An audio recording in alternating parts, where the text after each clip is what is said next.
খাইছে একটা। কোটা সংস্কার আন্দোলনে রংপুরে পুলিশের গুলিতে নিহত আবু সাইদের পরিবারের সদস্যরা প্রধানমন্ত্রী শেখ হাসিনার সঙ্গে দেখা করতে ঢাকা এসেছেন। শনিবার সকালে রংপুরের পীরগঞ্জ থেকে ঢাকা আসেন আবু সাইদের বাবা, মা ও ভাই। গণমাধ্যমকে বিষয়টি নিশ্চিত করেছেন রংপুরের জেলা প্রশাসক মোহাম্মদ মোবাশ্বের হাসান।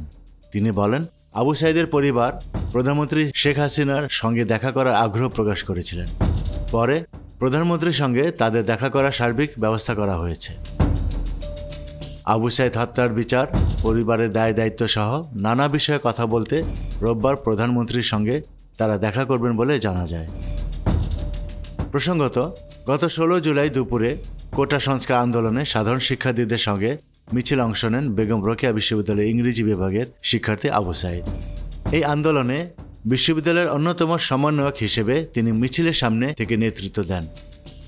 বিভিন্ন শিক্ষা প্রতিষ্ঠানের শিক্ষার্থীদের সম্মিলিত বিক্ষোভ মিছিলটি বিশ্ববিদ্যালয় ক্যাম্পাসে প্রবেশের চেষ্টা করলে পুলিশ ও ছাত্রলীগের নেতাকর্মীরা বাধা দেয়। এক পর্যায়ে পুলিশ ও ছাত্রলীগের সঙ্গে আন্দোলনরত শিক্ষার্থীদের সংঘর্ষ বাধে। এ সময় শিক্ষার্থীদের ছত্রভঙ্গ করতে টিয়ার সেল, রাবার বুলেট ও কয়েক রাউন্ড গুলি ছোড়ে পুলিশ। আবু সাইদ একাই দাঁড়িয়ে তা মোকাবেলার চেষ্টা করেন। পুলিশের সামনে বুক উঁচিয়ে দাঁড়ানো আবু সাইদকে লক্ষ্য করে গুলি ছোড়ে পুলিশ। বুকে গুলিবিদ্ধ হয়ে মাটিতে লুটিয়ে পড়েন তিনি।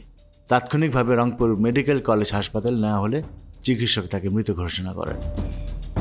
রংপুরের পীরগঞ্জের বাবনপুর গ্রামের মকবুল হোসেনের ছেলে আবু সাইদ। তিনি ছিলেন দরিদ্র পরিবারের একমাত্র বিশ্ববিদ্যালয় পড়ুয়া সন্তান। প্রবল ইচ্ছাশক্তিতে 9 ভাই বোনের মধ্যে তিনি লেখাপড়া চালিয়ে গেছেন। অভাবের সংসারে অন্য ভাই বোনেরা লেখাপড়া করতে না পারলেও আবু সাইদ গোল্ডেন GPA 5 পেয়ে SSC ও HSC পাশের পর বেগম রোকেয়া বিশ্ববিদ্যালয়ে ভর্তি হন।